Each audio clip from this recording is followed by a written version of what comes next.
Maintenant, j'ai, maintenant, je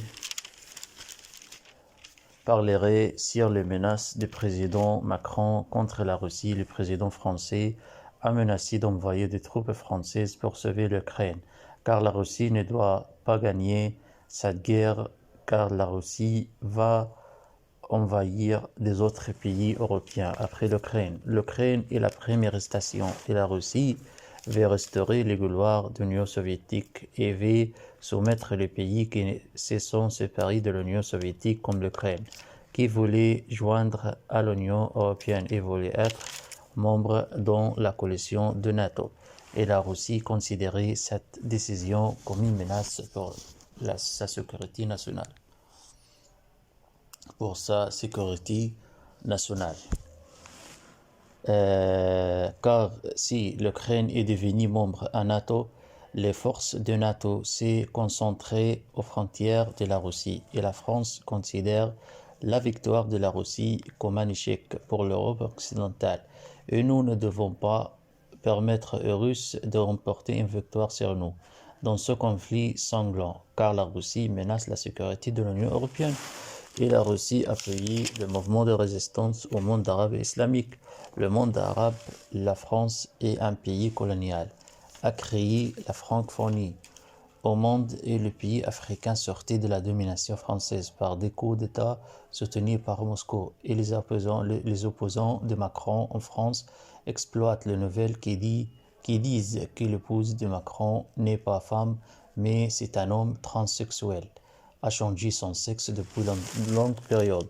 Et le président français fait face à ces nouvelles et les journaux français diffusent ces scandales pour déformer la réputation de lui devant le peuple français qui se fâche contre ses politiques et les rapports mondiaux disent que la France est le deuxième pays au monde à l'exportation des armes après l'Amérique et les armes utilisées à la guerre ukrainienne sont françaises et les armes légères et lourdes fabriquées en France.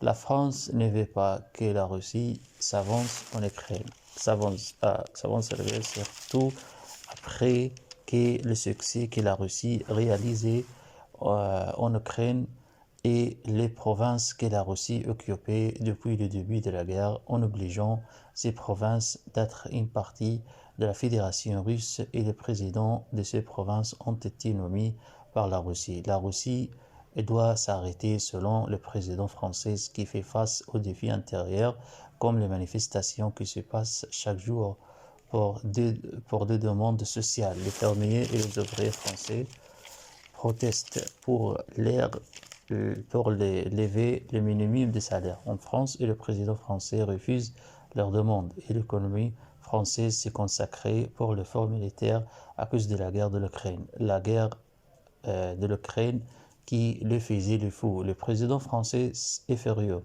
et veut se venger de son homologue russe. Le président russe, pour une chaîne russe, hier disait que le président français est furieux car il a perdu les pays africains duquel il possédait l'uranium qu'il utilisait au réacteur atomique en France qui génère l'électricité. La France ne peut pas oublier qu'elle était un pays colonial un jour et elle ne se croira qu'il est sorti d'Afrique.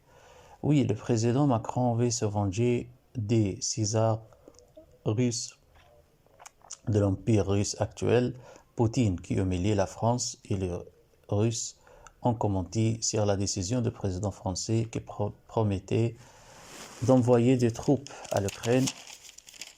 Vous devez se souvenir que Napoléon Bonaparte essayait d'occuper la Russie, mais il a échoué, et 70 000 soldats français sont morts aux forêts de la Russie. Et enfin, il s'est retiré de la Russie et enterrant le queue de l'échec et de la défaite. Le président français député a formé une nouvelle coalition. Cette coalition est formée de trois pays principaux. C'est la France et l'Allemagne en addition de la Pologne. Le président polonais déclarait hier que la troisième guerre s'approche et nous devons être préparés. Je ne vais vous terroriser, mais nous devons être préparés pour ce jour.